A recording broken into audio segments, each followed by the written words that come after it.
Les doy la bienvenida a la quinta sesión del Seminario de Romanos. Esta semana corresponde entregarles este video. La próxima semana nos reuniremos para conversar a partir de él. Hemos querido con el pastor Bernardo abordar una perspectiva distinta en esta ocasión. Queremos dar un contexto histórico al libro de Romanos, a Pablo y la época de los apóstoles y de Jesucristo. Para ello, mi intención inicial era hacerlo como historiador, que es lo que soy. Pero como Dios suele hacer, fue transformando esta intención y mostrándome además. Quiero dar las gracias a Dios porque Él me ha mostrado un modo distinto para abordar este tema. Preparando este video he aprendido mucho y espero que también esto pueda compartirlo con ustedes. Quisiera que hagamos una oración para comenzar. Señor, te damos gracias por respaldarnos en esta disposición que hemos apartado en tiempo, en energías, en talentos, para conocer de tu palabra, para conocer de la verdad de tu palabra, para que tú nos reveles lo que es tu mensaje, tu diseño, tus misterios, Señor. Queremos darte gracias también porque tú nos has bendecido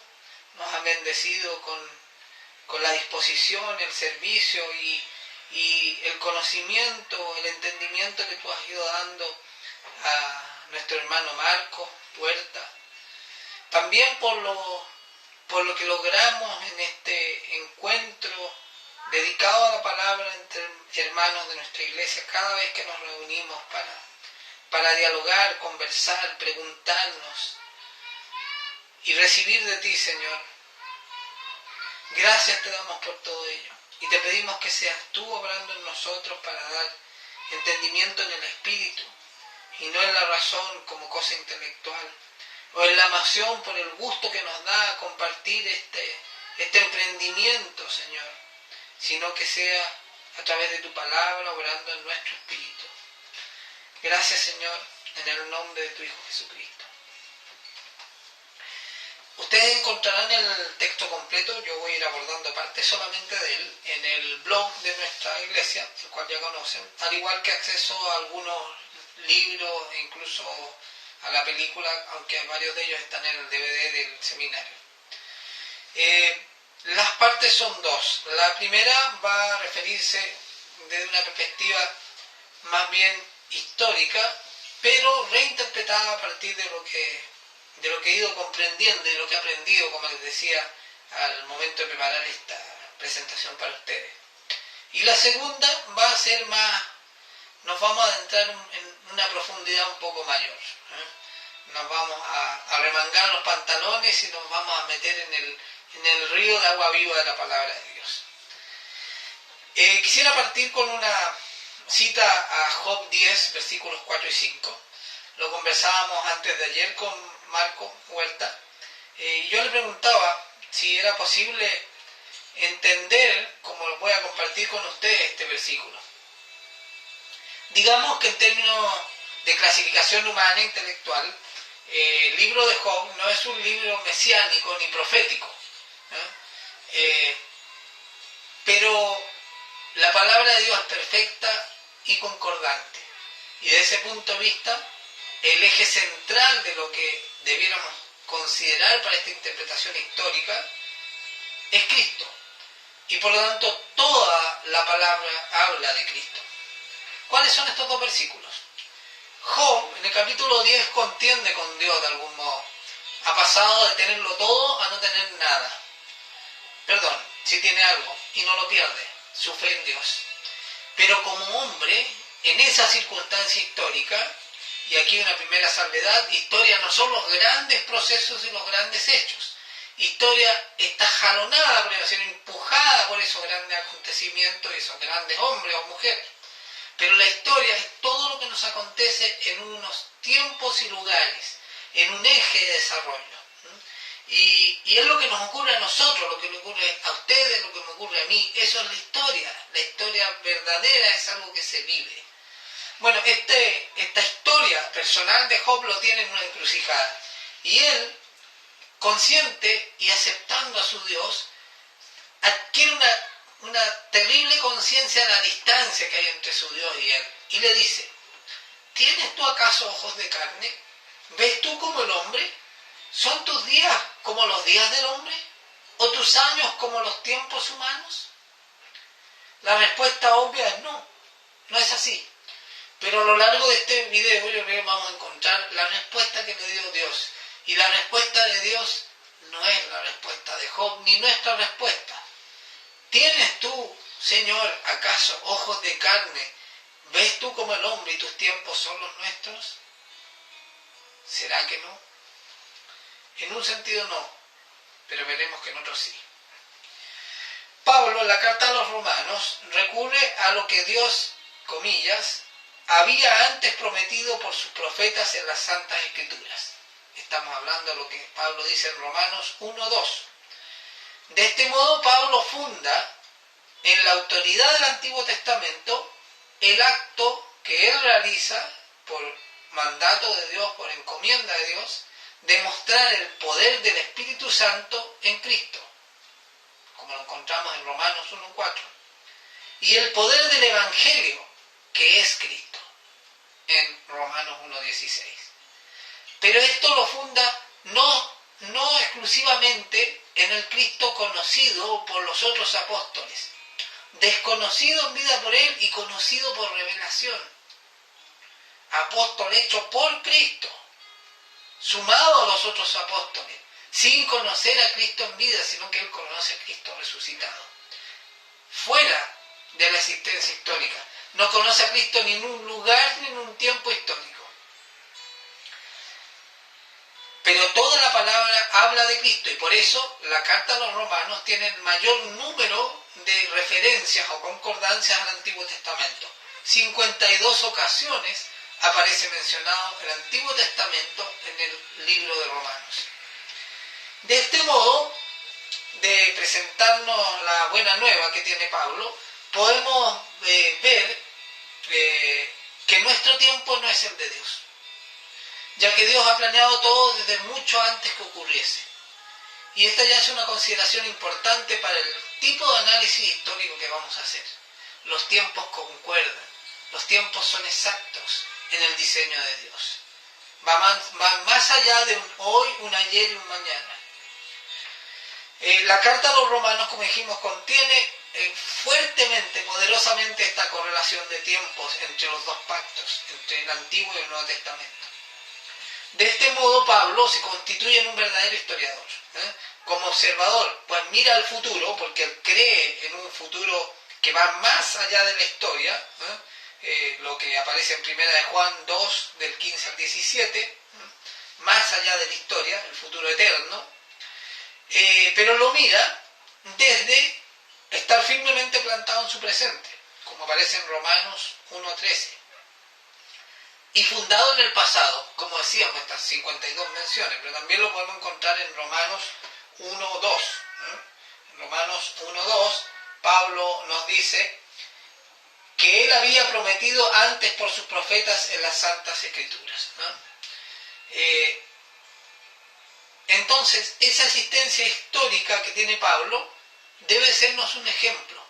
Nosotros somos llamados a vivir nuestra experiencia histórica del mismo modo, firmemente plantados en nuestro presente, pero mirando en fe el futuro y no olvidando lo que nos ha sido prometido y dicho en el pasado.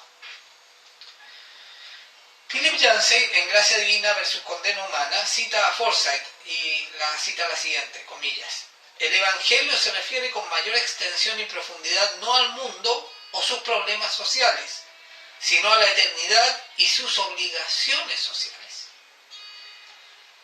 Pensaba en lo que nos ha estado planteando nuestro pastor en estos días, ¿no? De que no debemos ser indolentes. Es un mandato nuestro. Ama a tu prójimo. Haz algo con eso. No podemos ser indolentes. Ese es un principio histórico para un cristiano.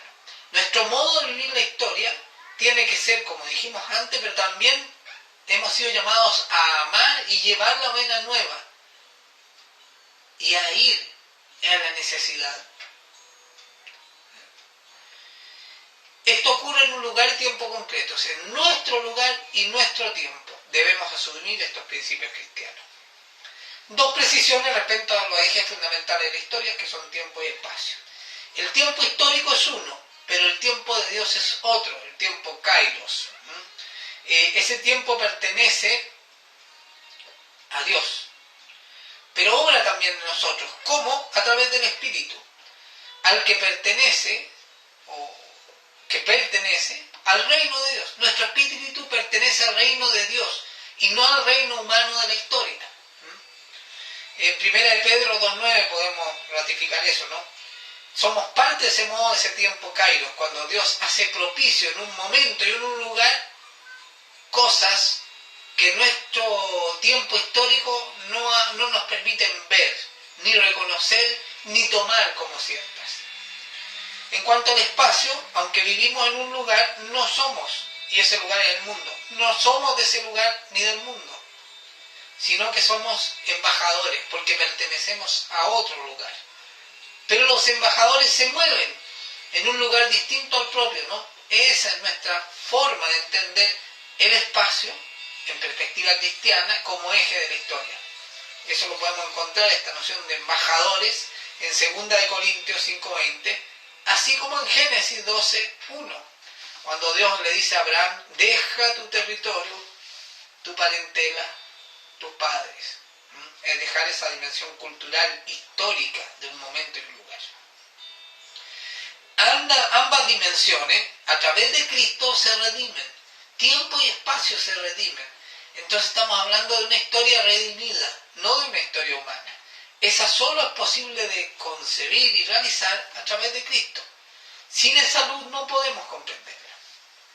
¿Cuál era el mundo conocido y el mundo por conocer en la época de Pablo y los apóstoles? El mundo conocido en su época lo vamos a describir por algo que quizás no les resulte muy común. No vamos a hablar de estados, gobernantes, de hechos políticos, militares, esencialmente, sino que vamos a hablar de el habla, de la lengua. Debemos mencionar aquí, la historia como disciplina se ha ampliado mucho, ha mezclado los territorios con otros ámbitos de investigación, como la sociología, la antropología e incluso la literatura. Y debemos entender de que el hombre histórico primero debe comprender y luego interpretar lo que ocurre para ejercer su acto histórico. Primero tiene que saber dónde estoy, qué ocurre, cómo son las cosas, y luego que me haga una interpretación de eso puedo actuar históricamente. La pregunta entonces, ¿cómo conozco? Hoy en día grandes pensadores en el mundo, y vamos a nombrar a 3 chilenos reconocidos mundialmente, nos dicen que el lenguaje construye las realidades. Estos 3 pensadores chilenos son Maturana, Varela y Flores. Vienen de la biología o de la ciencia, de la informática incluso. Que el lenguaje construye las realidades para nosotros debería ser natural, fácil de entender. Dios creó el mundo con la palabra. La palabra es poderosa para transformarnos, para cambiar. No debiera resultarnos raro entonces lo que estoy afirmando. La palabra construye las realidades. Si partimos de esta premisa, en la época de Pablo, la palabra culturalmente, históricamente, se expresa en 3 grandes unidades culturales, que podríamos explicarla con hechos políticos, religiosos, económicos, militares. Pero no lo vamos a hacer así, vamos a ir a algo más profundo, más de todos, que es el lenguaje. ¿Cuáles son estas 3 realidades culturales? Por quienes estamos hablando, tenemos que hablar de los hebreos, de los judíos, de los israelitas. Su idioma, el hebreo. Por la época, tenemos que hablar de los griegos.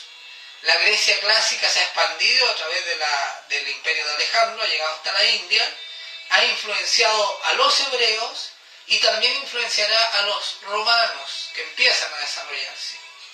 En Roma, por ejemplo, los grandes patricios educaban a sus hijos con tutores griegos. La cultura griega era reconocida hasta en Roma, en el gran imperio romano. Y también influenció a los hebreos. Y finalmente, ya lo hemos nombrado los romanos, el latín, que era su idioma. Tres grandes unidades culturales.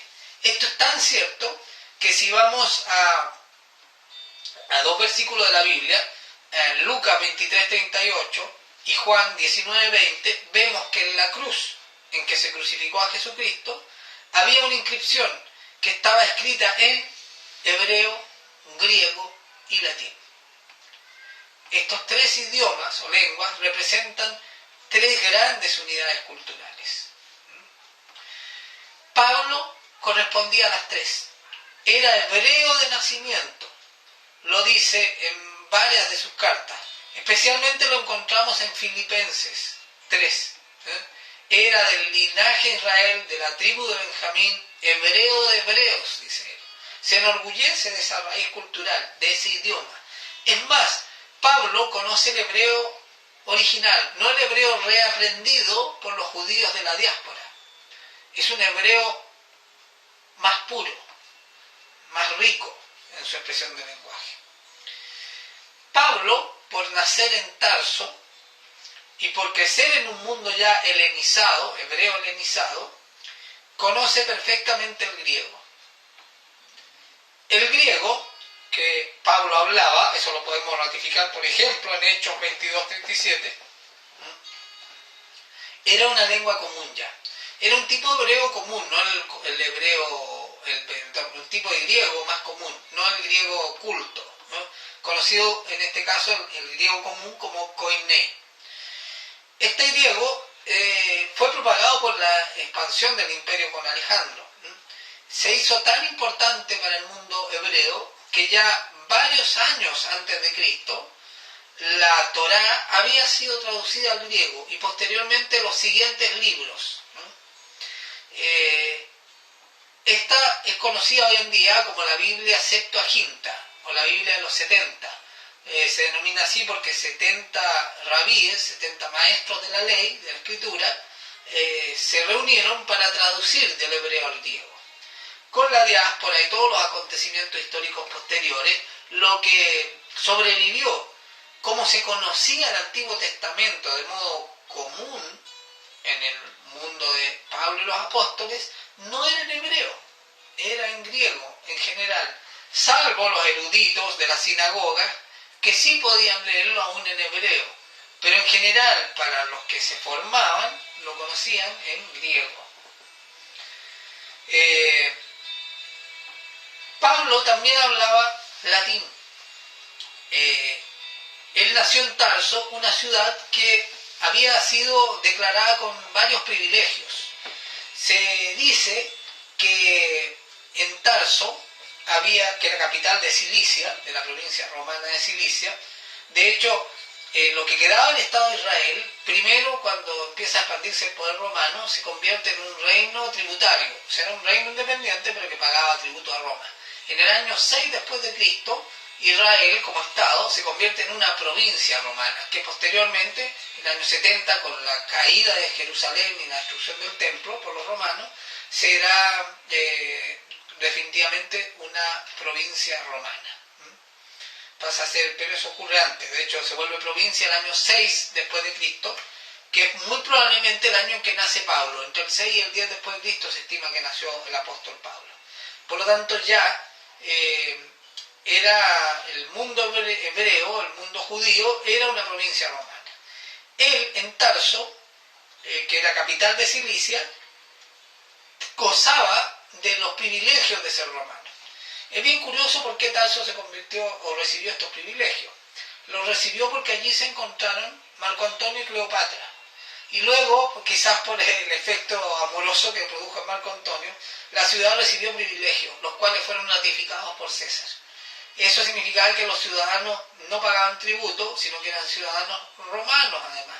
Por eso Pablo no solo habla en latín, sino que es ciudadano romano y maneja el griego por ser hebreo, porque como hebreo también tenían que usar el griego para su formación. pero por ser una familia muy estricta en lo hebreo, en lo israelita, digamos, los judíos, también manejan hebreo. Pablo maneja las tres lenguas, pero no solo las aprendió, sino que las vivió, porque está inmerso en las tres culturas que se expresan a través de las tres lenguas. Tanto es así lo que les indicaba sobre el hebreo y el griego, que si leemos el capítulo que está en Hechos 8:27, en el que, bueno, en realidad 8:26 al 38, en el cual se nos relata la historia de este etíope que Esteban encuentra en el camino, leyendo la escritura, y le dice el etíope: ¿me puedes explicar esto que estoy leyendo porque no lo entiendo? Lo podía leer, seamos precisos en esto, lo podía leer, comprendía las palabras, pero no comprendía el significado. Eso es lo que él le pide a Esteban, que le explique el significado. Pero las palabras las entendía. ¿Qué estaba leyendo? Estaba leyendo Isaías 53, 7 al 8, en la porción que se entiende que estaba leyendo este etíope. Ese Isaías, Antiguo Testamento, que leía el etíope, estaba escrito en griego. ¿Por qué? Era muy, muy improbable que un esclavo etíope supiera hebreo.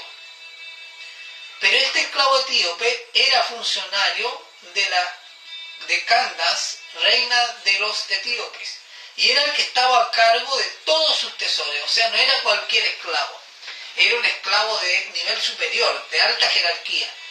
Entonces sí era muy probable que supiera griego, y por eso podía ir leyendo el Antiguo Testamento, pero no en hebreo, sino que en griego.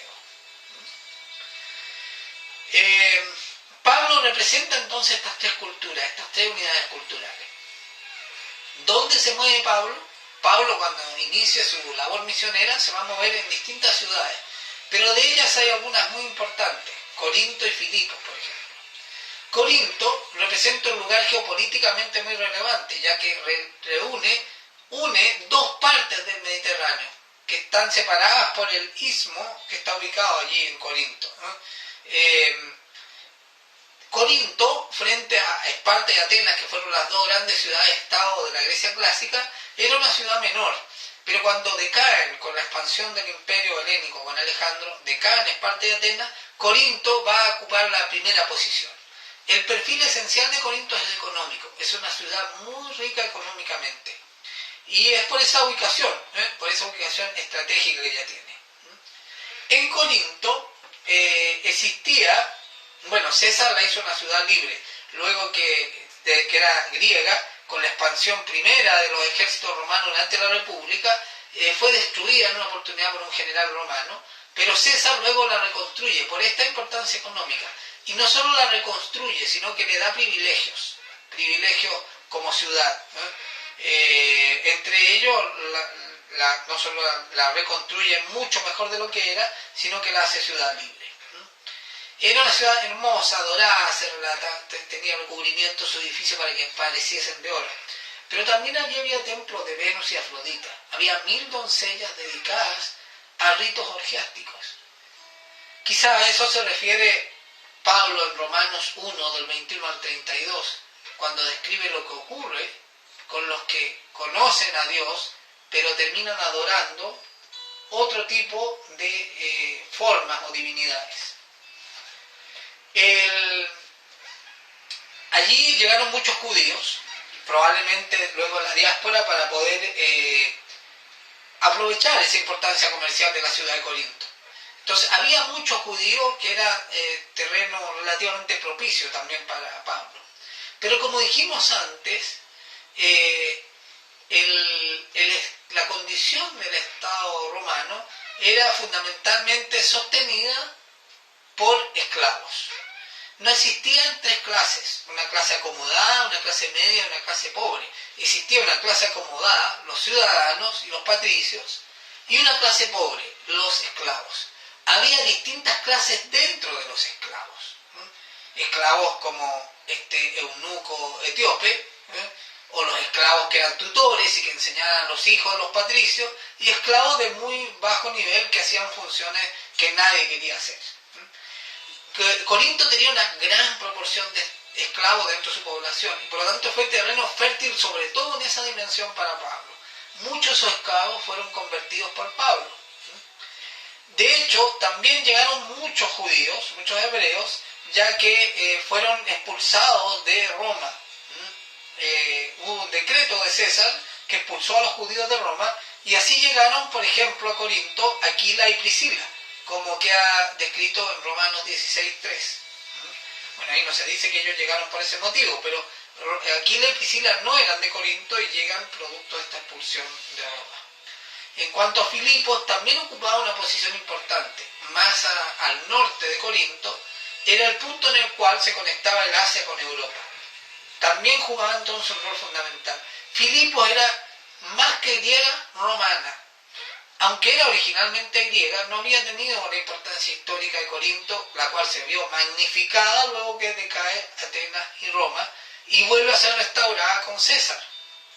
Y además se le constituye ciudad libre con privilegio. Filipos no había tenido esa historia, pero con Roma asume una importancia mayor por esta posición estratégica, y por lo tanto ellos se sentían más que nada romanos. Ellos hablaban latín, vestían como ciudadanos romanos, guardaban y vivían las costumbres y leyes de Roma. Estaban muy orgullosos de ello, de considerarse ciudadanos romanos. Así queda descrito, por ejemplo, en Hechos 16, 20 al 21. Pero, para que veamos que Pablo entiende no solo su posición histórica en sentido humano, sino que su posición histórica en sentido superior del espíritu, Pablo le dice a estos filipenses, orgullosos de ser romanos, comillas, nuestra ciudadanía está en los cielos, de donde también esperamos al Salvador, al Señor Jesucristo. Eso está en Filipenses 3, 20 al 21. Pablo entonces tiene muy clara cuál es esta dimensión histórica, para él y para los que él habla. Tomemos esa verdad. Si bien nosotros somos ciudadanos del mundo, también somos principalmente y esencialmente ciudadanos del reino de Dios, y somos solo embajadores en este mundo. Urbe et orbe podríamos denominar el rol de Roma, que es la que resume lo que ha partido con los hebreos, para los hebreos esencialmente, para Pablo y los apóstoles, por Grecia y la influencia de Grecia sobre el mundo hebreo y de Pablo y del conocimiento de las Escrituras en la época de Pablo y los apóstoles. Es Roma la que recoge todo esto y lo resume. Luego de un largo periodo, Roma ha instalado un imperio que se estructura a partir de sus leyes, su administración, su lengua, que es el latín, sus obras públicas y su ejército. Con ello logra lo que denominaron la Pax Romana, o sea, una paz en todo el orbe conocido. ¿Cuál es el orbe conocido? Podemos decir de que lo conocido para los romanos iba desde España hasta el norte de África, avanzando un poco más abajo a la parte septentrional, al centro de África, por el mundo egipcio fundamentalmente, el Nilo, pero desconocían el sur de África. Toda Europa y el Asia del Medio Oriente, lo que hoy día es Palestina y el Medio Oriente, y la India, por herencia de Alejandro. Hasta allí era el mundo conocido. Hay nociones mitológicas, aunque hay comercio concreto, con el Extremo Oriente, hasta la China. No se sabe nada de Oceanía y de América. Sin embargo, la Escritura igual nos dice algo sobre ese mundo no conocido. En Romanos 1, 19-20, dice, porque lo que de Dios se conoce les es manifiesto, pues Dios se lo manifestó. Porque las cosas invisibles de Él, su eterno poder y deidad, se hacen claramente visibles desde la creación del mundo, siendo entendidas por medio de las cosas hechas, de modo que no tienen excusa. ¿Cómo podríamos entender históricamente esto? Ese mundo desconocido para el hombre, para Pablo, los apóstoles, los romanos, los griegos y los hebreos, el Extremo Oriente, Oceanía y América, no puede ser desconocido para Dios. ¿Cómo entraban ellos en los planes de Dios? Podríamos decir que a través del Evangelio a los gentiles, y no estaría errado. Pero también en estos dos versículos, el hombre puede comprender a Dios desde la creación. Se asume que hay un Dios detrás de esa creación que no se expresa en la propia creación. Me explico. Yo me maravillo con el mundo, que es lo que ocurre con todas las primeras culturas, y empiezo a tratar de darle una explicación.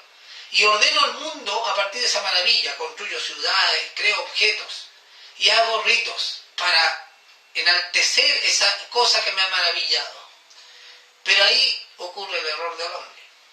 Empieza a expresar esa divinidad en animales, en seres antropomórficos, y no en un Dios indescriptible, como lo es Jehová.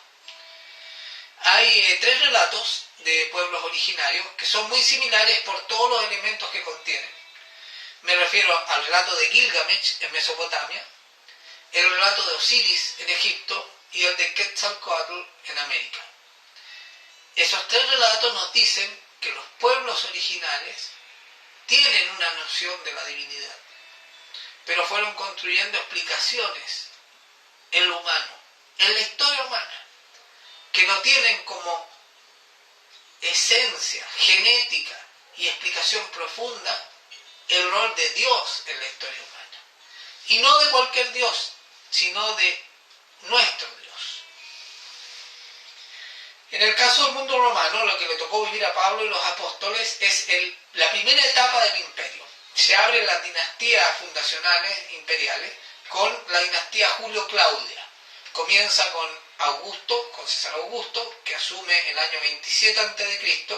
y dura su gobierno hasta el 14 después de Cristo. A él le sucede Tiberio, del 14 al 37, luego Calígula, el tristemente famoso, del 37 al 41, al cual le sucede Claudio, desconocido, tartamudo, todos creen que era un tonto. La circunstancia lo llevó a ser emperador, gracias a los pretorianos que no querían irse al ejército, querían seguir siendo guardia del emperador. Él gobierna del 41 al 54 y termina la dinastía Julio-Claudia con el también tristemente conocido Nerón, del 54 al 68. Solo por los nombres podemos ver de que no son todos decadentes. La realidad humana y política, ética del mundo romano es mucho más compleja de lo que podamos decir. Yo les recomendaría, si quieren conocer un poco más de eso, ver una serie de televisión muy buena que se denominó Yo Claudio, de Robert Graves, que muestra lo complejo que es. Pablo y los apóstoles, Pablo especialmente, vivieron durante toda la dinastía Julio-Claudia. Nació bajo Augusto y murió bajo Nerón. Lo mismo ocurrió con alguien dentro de la dinastía. Nació antes, pero vivió con Augusto, el emperador Claudio, y murió para dar paso a Nerón. Este es entonces, en términos de grandes personajes, el momento que explica el proceso histórico que afecta a Pablo y los apóstoles. Pero aquí es importante decir, para reforzar esta idea de que el entendimiento humano de la historia es distinto al que nosotros queremos hacer.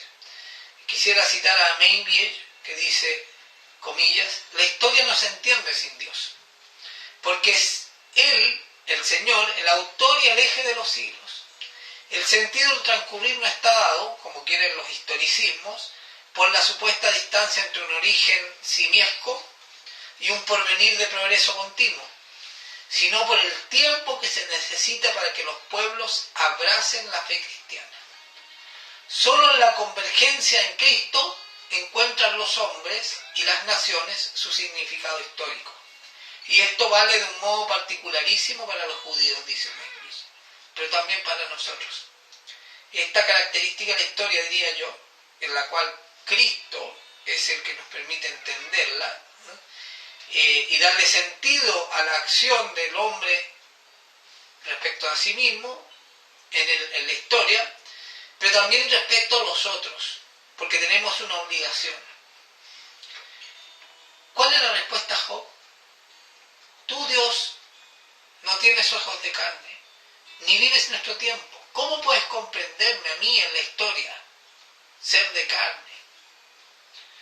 Dios respondió a través de Cristo. Dios entró a la historia con Cristo. Se hizo carne. De algún modo le respondió a Job y nos responde a todos nosotros. Con Cristo debemos entender la historia. No solo la historia como fábula, como decía Pablo, como algo que conocemos de otros, sino que nuestra propia historia. Con Cristo debemos comprender la historia que nos toca y la historia que debemos hacer. ¿Cuál es el lugar de Pablo en esta historia?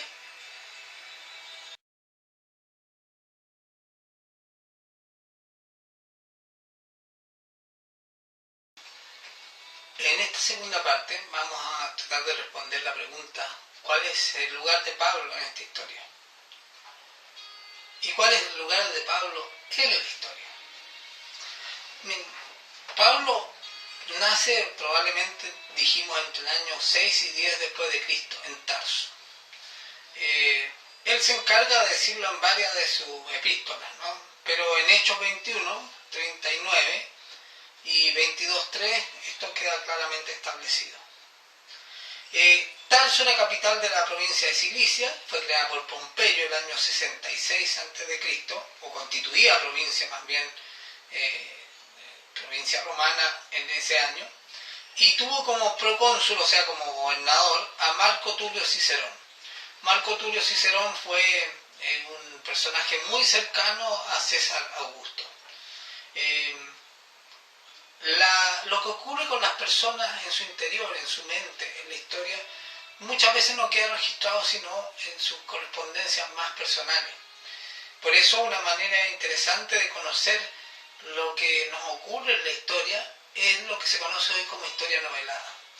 De hecho, en el blog ustedes van a encontrar 2 obras de Taylor Caldwell, una inglesa nacionalizada norteamericana que escribe historia novelada. La historia novelada es conocer todas las fuentes históricas con las que trabajaría un historiador para hacer una biografía, por ejemplo, y construir un relato literario. Pero se funda en esa información, entre comillas, verdadera, para construir una historia verosímil. Este es un término interesante a explorar, no en el momento. Si quieren revisarlo pueden ir a Juan Bautista Vico, lo explica muy bien. Yo asumo la validez de lo verosímil, porque habla de lo que realmente nos ocurre, no es esa gran historia de los hechos rutilantes, sino que es la historia verdadera, la de lo que nos ocurre.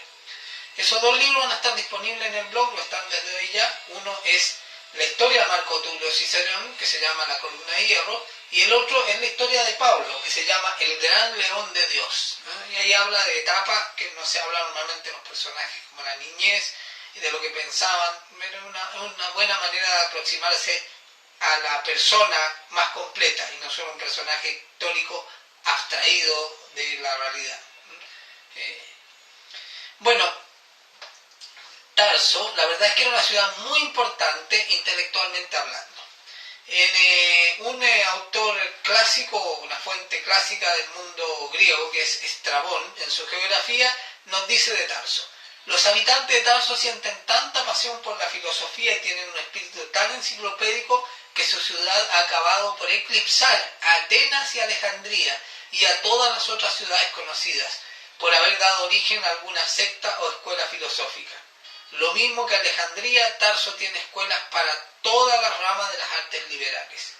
Añadir a esto la cifra tan elevada de su población, 300.000 habitantes se estima que tenía, y la notable preponderancia que ejerce sobre las ciudades circundantes, y comprenderéis entonces cómo puede reivindicar el nombre y el rango de metrópoli de Cilicia. Era una ciudad muy rica. Allí nace una familia judía, Pablo, eso ya lo sabemos, lo dice en Romanos 11.1, en 2 de Corintios 11.22, en Filipenses 3.5, por ejemplo. Al 8.º día fue circuncidado, según la ley y la costumbre, recibió también el nombre de Saulo, pedido de Dios o de Yahvé. pedido de Dios o de Yahvé. Los nombres, dijimos, el lenguaje construye realidades. Saulo, desde su nacimiento, estaba pedido por Dios para una tarea. Era de la tribu de Benjamín, como lo dice en Romanos 11.1. El ser de la tribu de Benjamín significa muchas cosas. Quizás tomó el nombre de Saulo por el primer rey de Israel, Saulo, que también era de la tribu de Benjamín. Y la tribu de Benjamín dice muchas cosas. Está dicho allí en el texto que ustedes van a tener disponible en el blog. No las voy a mencionar ahora. De la tribu de Benjamín entonces. Sin embargo, también era ciudadano romano y por lo tanto tuvo un segundo nombre. Los romanos tenían dos nombres, eso era su tradición. Y ese segundo nombre es Paulus o Pablo, que significa pequeño. Por eso cuando él asume el cambio en su vida con la conversión, deja de llamarse Saulo, aunque en el espíritu pasa a llamarse plenamente Saulo, porque cumple lo de pedido por Dios. Pero en lo humano él decide llamarse Pablo, porque quiere hacerse pequeño, quiere ser humilde con lo que ha recibido al ser pedido por Dios. La ciudadanía romana no era un honor vacuo ni una dignidad formal. Él era ciudadano romano, dijimos. Eso ya estaba claro también, quedó establecido en Hechos y en Filipenses, en varios versículos, están indicados en el texto que menciona. No era vacuo ni formal. Si un hombre sostenía su ciudadanía romana, no importa dónde se encontrara, en ese imperio conocido, dice Cicerón, cuán a menudo la exclamación «soy un ciudadano romano» trajo ayuda y seguridad, incluso entre los bárbaros, en las más remotas regiones de la tierra. La ley romana era clara, un ciudadano romano no podía ser amarrado, azotado, crucificado, no podía ser golpeado, podía exigir ser juzgado por César, si apelaba a César tenía que ir a César, se le permitía hablar por sí mismo en un tribunal de justicia romano, no tenía que usar un juez. Hay una serie de discusiones sobre si el resto de su familia, no vamos a entrar en ello, probablemente los tuvo y probablemente no tuvo que olvidarse de ellos cuando se convirtió al cristianismo, ya que fue una forma de apostatar de su fe hebrea pura. ¿Cuál es la formación de Pablo? Indudablemente fue formado en la tradición hebrea. Siendo niño aprendió de memoria el Deuteronomio, los Salmos, lo que se conoce como el Gran Jalel. Los días de su niñez deben haber pasado del siguiente modo, más o menos. A los 5 años comenzó a leer la Escritura, a los 6 fue enviado a la escuela de un rabí vecino, a los 10 empezó a ser instruido en la ley oral y a los 13 empezó a ser considerado hijo de la ley, una especie de confirmación. Llegado el momento fue enviado a Jerusalén. Allí fue formado por el célebre, hasta hoy incluso, Rabí Gamaliel, quien era llamado hermosura de la ley. Jerusalén era un centro universal para los judíos, era un hito muy importante. Allí él fue formado también. Gamaliel no era cerrado en términos de su pensamiento, por lo tanto no sería raro que desde su experiencia en Tarso y también con Gamaliel, Pablo desarrollara su conocimiento griego. Sabemos, como ya dijimos, que el griego se había incorporado en el mundo hebreo e incluso en el texto del Antiguo Testamento de la Biblia, ¿no? De hecho, en las cartas de Pablo aparecen mencionados autores griegos como Epiménides, Arato y Menandro, ¿no? Pero más que la mención en lo histórico humano, lo importante aquí es el contexto cultural que eso implicó para Pablo, que le prepararía para la tarea que va a hacer, poder hablar, conocer la mentalidad del griego y del latino romano, del que habla latín, digamos, para que no nos confundamos con el sudamericano actual, era muy importante para la obra que él tendría que hacer. Pablo tuvo una serie de contendores en su tarea, pero lo importante aquí es eso, el lugar de Pablo. ¿Cuál es el lugar de Pablo en esta historia y en la historia? La historia de Pablo era una, hasta que llega a Damasco y recibe la revelación de Cristo por el mismo Cristo en Damasco. El curso de la historia de Pablo era uno, al punto que cuando él es convertido dice que todo lo anterior lo tiene por estiércol. Así habría que verlo desde el punto de vista de una lectura tradicional histórica. No cuenta ese proceso anterior. Pero la verdad es que es como el Antiguo Testamento. Es como decir que la ley no cuenta, porque adviene Cristo y la ley no cuenta. Cristo cumple la ley y la redime. Cristo cumple la historia de Pablo hasta Damasco y la redime. Y para su tarea, en el tiempo kairos de Dios, el que crea la oportunidad, el tiempo anterior de la historia tradicional humana, podríamos decir, de Pablo, es fundamental, porque permite cumplir esa tarea. Para ir concluyendo, quisiera dar un giro, que es este giro que nos obliga a remangarnos los pantalones y mojarnos en el agua de la revelación. Miren, veamos la mirada histórica desde el punto de vista de la fe. Ya no solo estas interpretaciones que se fundaban fundamental y esencialmente en la mirada del historiador, con matices podríamos decir, sino que entremos en una profundidad mayor. Ya dijimos al comenzar que comprender el sentido de la historia en una perspectiva cristocéntrica es la recepción de Cristo en cada hombre y la acción de y en el cuerpo, así como en todo prójimo que nos corresponda históricamente. Si yo recibo a Cristo, estoy en un tiempo y un lugar y debo cumplir con ciertas verdades que he ido recibiendo. Primero respecto de mí mismo, de mi propio actuar en el mundo. Luego respecto del cuerpo, mi congregación, mi iglesia, en el mundo. Y finalmente, respecto a mi prójimo, a todo aquel que Dios pone en mi camino, que es mi deber también. Como citara Yancey, no por el mundo y los problemas sociales, sino que por la eternidad y las obligaciones sociales. Esto es un verdadero principio escatológico y ético. Es un principio que se orienta hacia el fin y el propósito de nuestra vida en el mundo. Y ético en el sentido del carácter que debemos formar, y no de una costumbre, sino que de un carácter fundado en los principios de Dios. Debemos entender que Dios no cambia, pero su manera de tratar con los hombres sí cambia a través de la historia humana.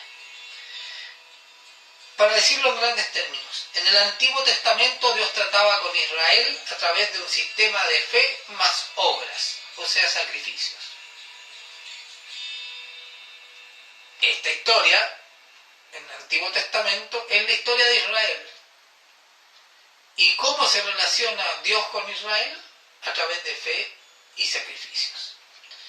Mientras en el Nuevo Testamento Dios nos trata a todos, no solo a Israel, a través de un sistema de fe más nada, por gracia, solo fe. Cuando Dios quiso revelar este misterio, que estamos tratando de mostrar, de una historia que son dos historias, que son contradictorias para nosotros, no se entiende el curso de la explicación del propósito histórico de los que creen en Dios, los israelitas, el pueblo hebreo, y luego los gentiles, porque son cosas que se contraponen. La ley y la gracia, desde un sentido histórico tradicional, se contraponen. Pero en el sentido de Dios no. Cuando Dios quiso revelar este misterio, que debemos entenderlo distinto, envió a su primogénito, Cristo. Y con ello Dios entró en la historia. Le respondió a Job: Dios no tiene ojos de carne, ni vive en nuestro tiempo histórico, pero se hizo histórico, se hizo historia. ¿Cómo? A través de Cristo. Los resultados de esto tienen dos consecuencias. Primero, afecta a la lectura que debemos hacer de la historia en un sentido espiritual. Esto es, la historia sin Dios, una historia con minúscula, es meramente la historia del hombre. Pero la historia con Dios es una historia con mayúscula. Es la verdadera historia.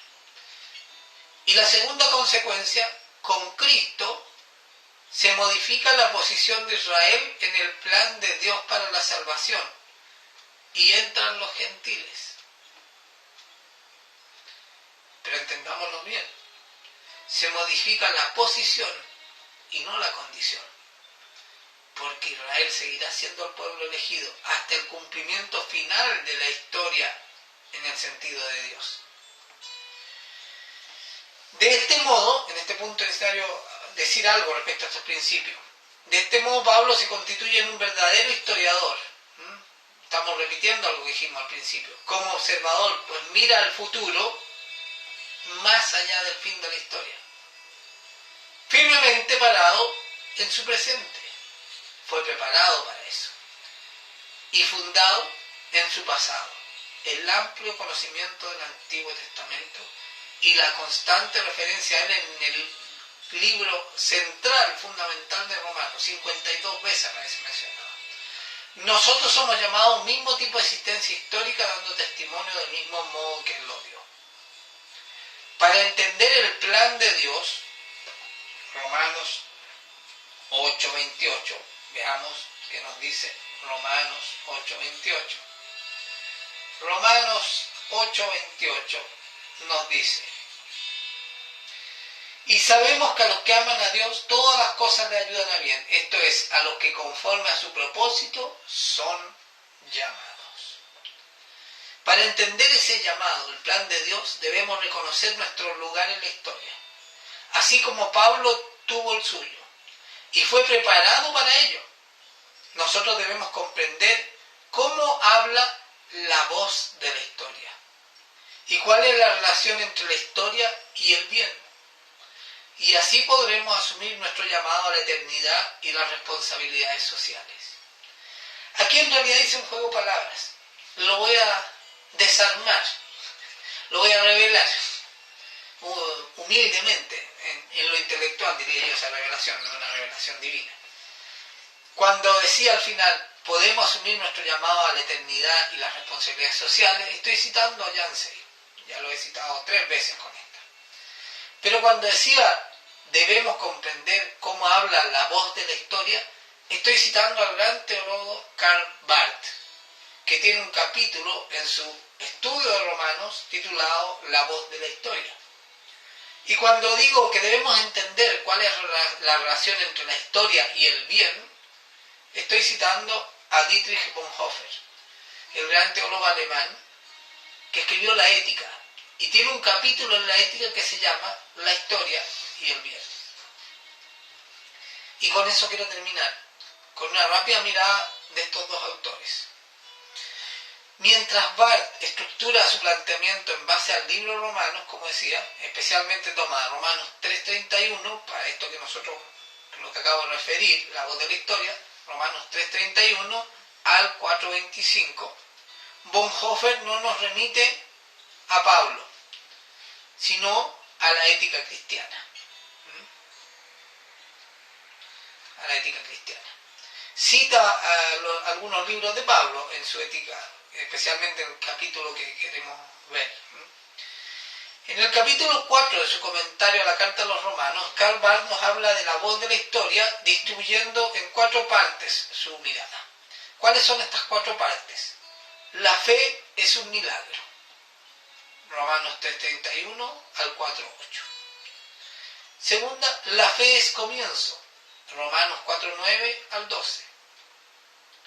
Tercera, la fe es creación. Romanos 4:13 al 17a. Y finalmente la utilidad de la historia, Romanos 4:17b al 25. La fe es un milagro. Respecto a que la fe es un milagro, y esa es la voz de la historia, Barth nos dice que se introduce la resurrección en la historia y coloca la fe al lado de la ley. Ese es un hito histórico. La fe al lado de la ley es colocada como hecho histórico a través de la resurrección. Miren, hay un autor, no recuerdo ahora el nombre, pero está disponible en el blog, que escribió ¿Quién movió la piedra? Su intención era probar de que la resurrección no había ocurrido. Como ocurrió también con el que escribió Evidencia que exige veredicto, que quería probar que Cristo era falso históricamente, terminaron ambos descubriendo de que es históricamente verdadero. La resurrección hace entrar en la historia el colocar lado a lado la fe con la ley. Por eso la fe es un milagro, pero un milagro histórico. Después nos dice Barth, Abraham, como el Antiguo Testamento no solo precedió a Cristo en sentido ordinario, sino que vivió en él. El Antiguo Testamento fue el testimonio que acompañó a su vida prehistórica. El Antiguo Testamento es el testimonio prehistórico. Entendamos prehistórico como antes de la historia. Antes de que Cristo entrara en la historia, el Antiguo Testamento da cuenta de su existencia histórica. Y eso lo vio Abraham, ¿no? En la voz de la historia. La fe es un milagro. Luego dice, la fe es un milagro. David, no es que haya desaparecido la contravención de la criatura, dice, la condición pecadora del hombre, sino que se hace patente, que está perdonada, cubierta, que nos es imputada. En David, la fe es un milagro histórico, pues se conoce que la criatura es pecadora, pero ese pecado es perdonado y cubierto. ¿En base a qué modelo? ¿Cómo hay que obtener esa verdad histórica, pero más que histórica, verdad de Dios? A través del ejemplo de David. David, casa de la que viene Cristo, como hablan las genealogías de los evangelios, de la raíz de Isaí. La fe es un milagro, pero los milagros tienen un lugar histórico, en la forma histórica, que solo podemos comprender a través de Dios. Bueno, Barth después va a desarrollar lo de la fe es un comienzo, lo de la fe es creación y la utilidad de la historia. Me voy a saltar las otras porque si no nos vamos a extender mucho. La verdad es que esto daría para 2 sesiones, pero lo podemos ver el día que hablemos y que conversemos sobre el video.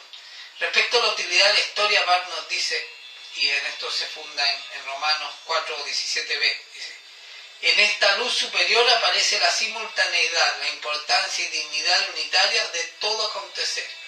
Vista esta luz superior, la historia habla como maestra eximia con la vida. La entrada de Cristo al mundo arroja una luz sobre los acontecimientos históricos, que es la que nos permite leer verdaderamente esos acontecimientos. Esa es la luz. Por su parte, en la ética Bonhoeffer, la historia del bien, la separa en 2 redacciones, y en ella nos hace ver también varios aspectos fundamentales. Dice que la ética fracasa o el fracaso de la ética es que ella es una retirada por parte del individuo desde la responsabilidad de su existencia histórica hacia la realización privada de los ideales éticos, el cual cree que se haya garantizado un ser bueno personal. Normalmente entendemos la ética como algo abstracto a nosotros y la describimos, y cuando la describimos, la aceptamos, la cumplimos en nuestra privacidad individual. El abstraerla de nuestra responsabilidad histórica nos hace una ética falsa y vacía. Bonhoeffer lo comprendió perfectamente. Tuvo que tomar la decisión de volver a Alemania durante la instalación del régimen nazi. Le dijeron que iba a morir y murió. Murió colgado. Pero fue su decisión ética. Debía dar testimonio a lo que él creía. Él consideró que si no tomaba esa decisión, todo lo que predicaba y decía aparecía como falso. ¿Cómo se funda esta ética entonces si no es una cosa abstracta? Dice, aquí hay que fijar un principio central para entender la relación entre historia y bien, que es la ética, pero la ética cristiana. ¿Cuál es ese principio central? Actuar responsablemente significa incorporar en la configuración, o sea, con qué forma le damos a la acción de la realidad humana, o sea, a la historia, tal como ha sido aceptada por Dios en Cristo. O sea, en Cristo el mundo no ha cesado de ser mundo. Y cualquier acción que llegue a confundir el mundo con el reino de Dios es de hecho una negación de Cristo y del mundo. Ese es el misterio que debemos comprender. Cristo se hizo hombre, Dios entró en la historia, pero es verdadero Dios tanto como verdadero hombre. Uno no anula lo otro. Nos muestra Dios a través de Cristo cuál es nuestra existencia histórica, cómo debemos actuar en la historia, cómo debemos leer la historia. Y es una obligación, es una demanda. Esa es la ética que debemos cumplir. Terminemos pues entonces con nuevamente con esas dos citas de Job. ¿Tienes tú acaso ojos de carne? ¿Ves tú como el hombre? ¿Son tus días como los días del hombre, tus años como los tiempos humanos? En parte no y en parte sí. Verdadero Dios y verdadero hombre. Porque como dice Juan 1:14, y aquel verbo fue hecho carne y habitó entre nosotros. Y vimos su gloria, gloria como del unigénito del Padre, lleno de gracia y de verdad. Y Pablo nos da la esperanza histórica en Romanos 8:19-21. Porque el anhelo ardiente de la creación es el aguardar la manifestación de los hijos de Dios. Nosotros debemos manifestarnos en la creación. Porque la creación, dice Pablo, fue sujetada a vanidad. La creación muere, se agota. La historia humana es breve, errada, errónea, caída. Pero no fue así por su propia voluntad, sino que por causa del que la sujetó en esperanza, dice Pablo. Porque también la creación misma, histórica, será libertada de la esclavitud de corrupción histórica a la libertad gloriosa de los hijos de Dios. La verdadera historia, leída en clave de Cristo.